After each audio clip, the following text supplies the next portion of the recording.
So hello and welcome back to another video. তো আজকে মূলত একটা বিষয়বস্তু নিয়ে কথা বলবো। তোমরা সকলেই জানো যে বেশ কিছুদিন ধরে অনেক এরকম অভিনেতা আছে যারা কিন্তু দেব হওয়ার প্রচেষ্টা করছে বা জিৎ হওয়ার প্রচেষ্টা করছে। কখনো জিৎ হওয়ার প্রচেষ্টা করতে গিয়ে তাদের সিনেমা ফ্লপ হলো, এবার কোথাও গিয়ে দেব হওয়ার প্রচেষ্টা করছে। দেখো, রিসেন্ট টাইমে ইয়াশ দাশগুপ্তর একটা সিনেমা এসেছে, যে সিনেমাটার নাম হচ্ছে আরি বলে। এবং আরি সিনেমাটা আসার পরে আমি রিভিউ করেছিলাম, আমার আরি সিনেমাটা কিন্তু খারাপ লাগেনি। আমার মোটামুটি ডিসেন্ট লেগেছে। কিছু সিন আছে যেগুলোতে অবশ্যই সমস্যা আছে, যেগুলো নিয়ে আমি কথা বলেছি। তোমরা পারলে রিভিউটা চেক আউট করতে পারো। বাট আমি যে কথাটা বলেছিলাম বারবার, যে একজন অভিনেতার বারবার কিন্তু যে নিজের যে এক্সিস্টেন্স যে ব্যাপারটা, সেইটার উপরে কিন্তু গুরুত্ব দেওয়া বেশি প্রয়োজন। মানে অন্য অভিনেতার যে পাথটা আছে সাকসেসফুল হওয়ার, সেইটাই যে তার ক্ষেত্রে যে প্রয়োজনীয় হবে সেটা কিন্তু একদমই নয়। মানে তুমি দেখো যে যখন বাংলা সিনেমার যে সমস্ত অডিয়েন্সরা প্রচন্ড পরিমাণে ডিমান্ড রাখছিল যে commercial cinema, commercial cinema, commercial cinema, কিন্তু সে যখন ইটসেলফ কমার্শিয়াল সিনেমা নিয়ে এলো, তখন কিন্তু অডিয়েন্স কিন্তু সেই সিনেমাটাকে সাপোর্ট করেনি। বাংলার অডিয়েন্স কমার্শিয়াল সিনেমা চায়, সেটা অনেক অডিয়েন্স যারা সোশ্যাল মিডিয়াতে এই জিনিসগুলো নিয়ে বলে। তা বলে কমার্শিয়াল সিনেমার নাম ধরে যে অনেক কিছু দেখে ফেলে সেটা নয়। কারণ ওয়েস্ট বেঙ্গল তো একটা পার্টিকুলার একটা দেশ নয়।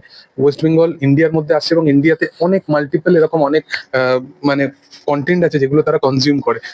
তো সেই কারণবশত তাদের কাছে এইরকম ব্যাপার নয় যে বাংলায় কমার্শিয়াল সিনেমা আসছে মানে যে একটা রদ্দি সিনেমাকেও তারা বলে ফেলবে যে আমি ভালো সিনেমা দেখছি বা ভালো সিনেমায় করছি। এবার প্রথমত তো ওই জিদ্দার ওই পাতটা বললাম, তো সেটা কোথাও কি হলো না। এবার দেব যেহেতু একটা স্ট্যাবলিশ একটা জায়গায় আছে এবং তার যে এরকম ট্যাকটিস আছে, সে একটা বড় কমার্শিয়াল সিনেমা আজকে নিয়ে আসতে পারলো খাদানের মতো। কারণ তার একটা প্রজাপতি, টনিক, একটা প্রধান, এই সিনেমাগুলো কিন্তু দুর্দান্ত ব্যবসা করেছিল বলে সেই মাল্টিপ্লেক্স অডিয়েন্সটা তার কাছে আছে।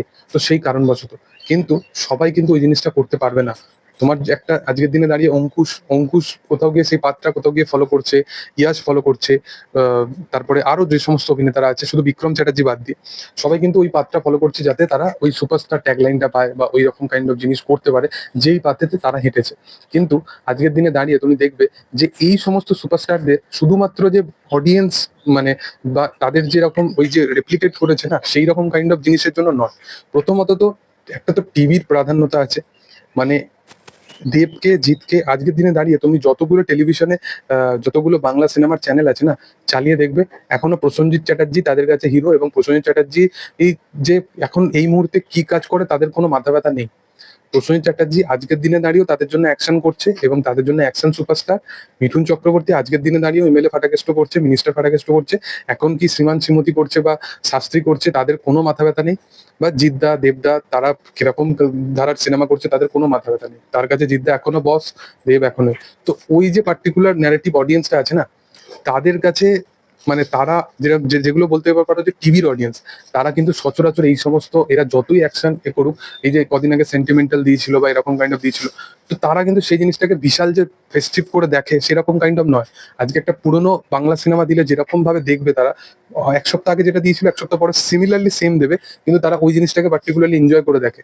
তো তাদের কাছে সেই অডিয়েন্সটা আছে। তারা রাতারাতি সুপারস্টার হয়নি। মানে রাতারাতি যে এরকম নয় যে দেব শুধুমাত্র এই ফ্যামিলি ড্রামা শুরু করে একটা খাদান বানিয়েছে, এরকম না। সে নিজে অলরেডি একটা স্ট্যাবলিশ জায়গায় ছিল, মিডলে তার কিছু সিনেমা চলেনি, সুইচ করলো, আবার সে যে জোনটায় অডিয়েন্সকে নিয়ে আসতে পারবে সেখানে নিয়ে এসে আবার সে একটা স্ট্যাবলিশ জায়গায় পৌঁছে গেল।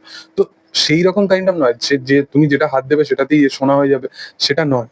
এই হয়ে গেছে ব্যাপার যে অভিনেতাদের মধ্যে, আমি শুধুমাত্র ইয়াশকে টার্গেট করে বলছি না, যে কোনো অভিনেতা আছে যা তাদের মধ্যে ব্যাপারটা হচ্ছে যে যেটা চলবে বা যেটা তারা সোশ্যাল মিডিয়ায় দেখছে সেই জিনিসটা। আজকের দিনে দাঁড়িয়ে উইন্ডোজ প্রোডাকশন হাউস তাহলে অনেকগুলো বহুরূপী বা রক্তবীজ বানিয়ে ফেলতো। তারা কেন এইরকম কাইন্ড অফ ফ্যামিলি ওরিয়েন্টেড ছবি বানায়? তারা এত স্ট্যাবলিশ একটা প্রোডাকশন হাউস। এসবিএফ চাইলে কবে রঘু ডাকাত বানিয়ে ফেলতে পারতো। অডিয়েন্স চায় না, সোশ্যাল মিডিয়াতে কথা হয়, বাট সোশ্যাল মিডিয়াতে কথা হলেই যে সিনেমা, আজকে তুমি দেখবে উইন্ডোজ প্রোডাকশন হাউস যতগুলো সিনেমা পার্টিকুলারলি আসে, সেগুলো নিয়ে কিন্তু বেশি সোশ্যাল মিডিয়াতে কিন্তু মাতামাতি করতে অডিয়েন্সকে দেখা যায় না। সেটা বহুরূপীর সময়ও দেখা যায়নি, রক্তবীজের সময় দেখা যায়নি। কিন্তু তাদের অডিয়েন্স আছে যারা শিবপ্রসাদ মুখোপাধ্যায় বা নন্দিতা রায় এই দুটো নাম শুনে শুধুমাত্র সিনেমা হলে দেখতে আসে। তো পার্টিকুলারলি এই রকম ব্র্যান্ড নিজেকে বানাতে হলে তবেই আমার মনে হয় যে তাদের নামে সিনেমা চলবে। দেখার যে আপকামিং দিনে এরকম কাইন্ড অফ কিছু হয় কিনা। তবে দেবজিতের যে পাথটা সেটা ফলো করলেই যে সুপারস্টার হওয়া যায়, এটা একদমই ভুল ব্যাপার। তবে তোমাদের কি বক্তব্য এই বিষয়টাকে নিয়ে সেটা অবশ্যই তোমরা কমেন্টে জানাতে পারো। ভিডিও ভালো লাগলে অবশ্যই লাইক শেয়ার সাবস্ক্রাইব করে দিও। Thank you all, by.